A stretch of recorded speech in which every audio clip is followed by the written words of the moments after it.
Allez, salut les amis, c'est parti pour la matinale. Que dis-je? La messe du dimanche. Il est midi 29, un petit peu en retard parce que j'avais quelques contraintes en ce dimanche matin. Sur ce, on commence directement par Bitcoin sur le daily, toujours fully aligned à la baisse. Nous sommes toujours dans mon scénario baissier ici, jusqu'à preuve du contraire. On passe sur le H4. Sur le H4, nous sommes pareil, fully aligned à la baisse, toujours dans mon scénario baissier jusqu'à preuve du contraire également. Donc pour le moment, rien de plus à dire. Sur ce, on passe sur le M15, qui est toujours lui aussi dans la même structure que j'agrandis comme ceci. Donc on cherche toujours des shorts puisque tout est toujours fully aligned à la baisse. Donc là en ce moment, sur Bitcoin, il n'y a absolument rien à long. D'accord? On n'a pas encore de signal en ce sens, même pas sur le M15. Ok? Donc ici, le POI n'a pas tenu, il s'est fait transpercer, d'accord? Donc le prochain, c'est celui qui est imbriqué dans le supply H4. Donc celui-ci, éventuellement, pourrait opposer un peu plus de résistance et provoquer un short digne de ce nom, ou pas. En tout cas, voilà qui clôture Bitcoin. J'agrandis un petit peu ceci. Et on passe sur Ethereum. Ethereum en daily. Donc ici pareil, toujours fully aligned à la baisse, toujours dans le déroulement de mon scénario en bleu. On a arrivé presque, on va dire aux 3/4, aux 2/3 de la target. Donc voyons voir si on va la taper ou pas. On passe sur le H4. Sur le H4, toujours fully aligned à la baisse. Toujours dans ce premier scénario ici. Le scénario secondaire que j'ai tracé hier s'est fait invalider puisque le supply qui lui était associé s'est fait lui aussi invalider. Donc là, le scénario, il n'y a pas d'autre scénario. Si, pardon, autant pour moi. Le scénario suivant de short, ça serait ici, d'accord? Donc en gros, vous pourriez chercher un short, merde, mauvais outil. Hop. Vous pourriez chercher un short comme ceci. Target, pareil que la première target, bien évidemment, enfin que le premier scénario. C'est-à-dire là-bas. Alors, j'agrandis un petit peu cette structure, comme ceci. Et les POI qui lui sont associés. Et du coup, le POI daily aussi. On peut l'agrandir comme ça. Et la structure aussi, comme ceci. Voilà, ok. Donc, un point de short ici. Si on y va. Il y a de l'inducement d'ailleurs. Ici, inducement vers ce supply qui est à cheval sur le distal du supply daily. Donc voilà, à voir. Sur ce, c'est tout pour Ethereum. On passe sur Hype en daily. Donc ici, toujours dans une structure fully aligned à la baisse, mais dans laquelle on ne peut pas faire quoi que ce soit puisque il n'y a pas de POI à short, d'accord? Donc on passe directement sur le H4. Sur le H4, toujours dans une structure fully aligned à la baisse également. Alors c'est pas très étonnant hein, parce que le dump a provoqué en gros la même chose sur tous les assets. Donc du coup c'est normal qu'on soit plus ou moins sur la même analyse sur tous les assets, d'accord? Donc ici, laissez-moi regarder ce scénario là, toujours en cours, on a presque atteint la target. Ici on n'a pas eu de mitigation, ici on a presque eu la mitigation, ici on n'a pas eu la mitigation. Et ici, on est toujours dans ce scénario. On vient de faire une mitigation il y a plusieurs heures et on va voir si on va rejeter. Mais bon, là, vu le momentum qu'on a depuis cette heure passée, on va dire ça comme ça, il y a des chances qu'on voit un dimanche plutôt bullish. Ou pas, hein, j'en sais foutre rien, mais pour le moment, il n'y a rien en ce sens. Donc, on va attendre déjà un retournement de l'order flow sur le M15 sur Bitcoin. Qui ne se produira pas avant, laissez-moi regarder, ouais, pas avant les, la validation. Attendez, que je regarde ici un truc qui m'échappe. Pourquoi est-ce que déjà j'ai pas ma structure qui s'affiche? Ah oui, ok, parce que la structure est énormissime, ok. Ok, c'est bon, il me semble bien. En fait, je croyais que c'était ça le dump, et en fait non, le dump il est là, d'accord? Donc en gros, ouais, on n'est pas prêt de choquer en M15 non plus. Hein. En gros, il n'y a pas de choc haussier et qu'il n'y ait pas de long, pour moi en tout cas, avant qu'on reprenne, si vous voulez être super précis, les 117, 145. Donc là, il y a de la marge, hein, les amis. Donc ça veut dire que là, par exemple, même si on avait une méga remontada, comme ceci, jusque même là, par exemple, et pour moi, il n'y aura toujours pas de long à chercher. C'est le problème d'un dump pareil, c'est que tout ceci, c'est du complexe pullback. Alors éventuellement, ce qu'on peut faire dans ce cas-là, c'est recourir au high shock, donc les chocs internes, d'accord? Sous-entendu, un choc compris dans le choc. Donc en gros, le choc, il est ici, baissier, d'accord? Le choc futur haussier est ici, et c'est tout, d'accord? Donc on pourrait se dire, par exemple, voilà, je vais considérer un high shock, donc un choc interne compris entre ce haut et ce bas là, d'accord? C'est 2 points de choc, pas ces 2 points de choc, mais le point de choc futur et le plus bas ici. Donc ça veut dire que là-dedans, vous pourriez faire comme si ça choquait, d'accord? Et dans ce cas-là, laissez-moi regarder, le point le plus bas étant là, tac, on a choqué à la hausse ici, ici, et là on est déjà en fait haussier depuis un petit moment sur un high shock, hein, j'insiste, hein, c'est-à-dire que on est haussier sur un high shock depuis ici exactement, d'accord?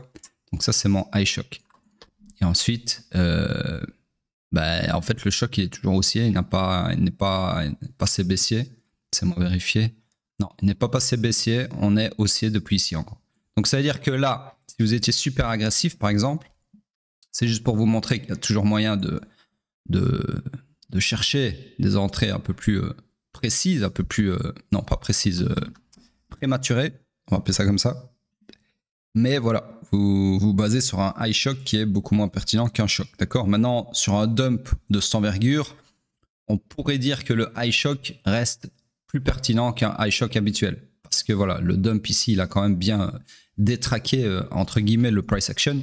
Donc, au grand mot, les grands remèdes, ce high shock ici est tout à fait pertinent, d'accord? Plus pertinent qu'en temps normal, un high shock le serait. Donc en gros,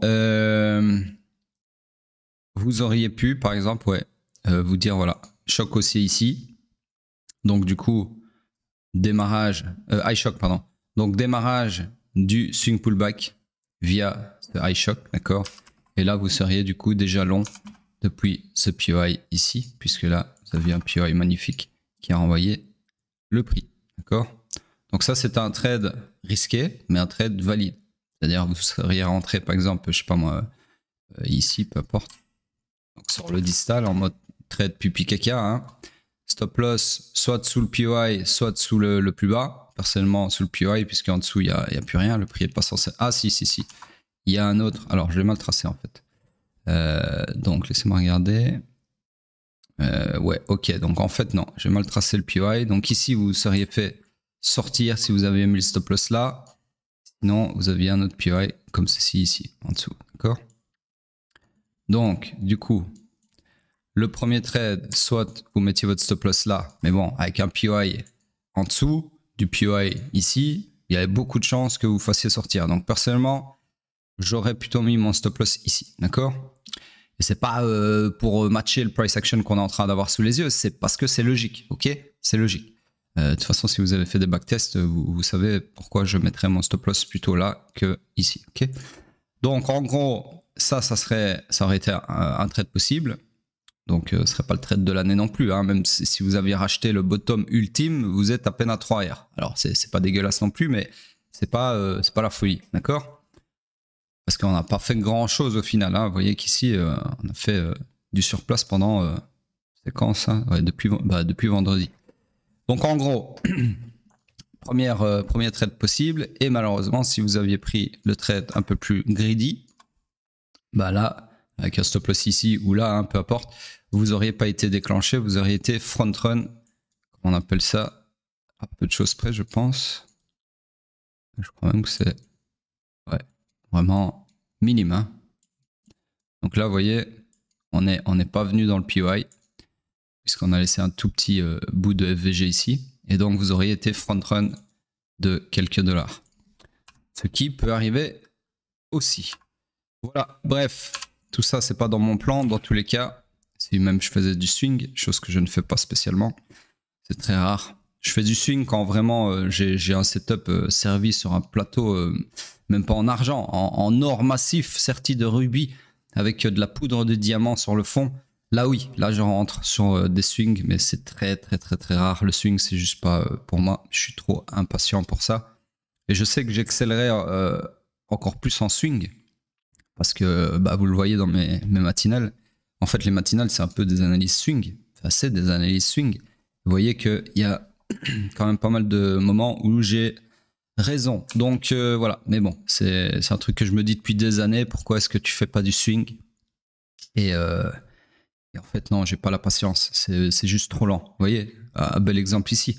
J'aurais ouvert, allez, admettons, je serais rentré ici plus ou moins. J'aurais ouvert mon trade. Ça m'aurait pris combien là? 1 jour et 20 heures pour faire 3 R. Chose que je peux faire en une session. Une session de moins d'1 heure. Donc, vous voyez, le ratio, en fait, pour moi, n'est pas intéressant parce que là, non seulement je vais stresser, entre guillemets, parce que position de swing, il faut quand même envoyer un peu plus la patate.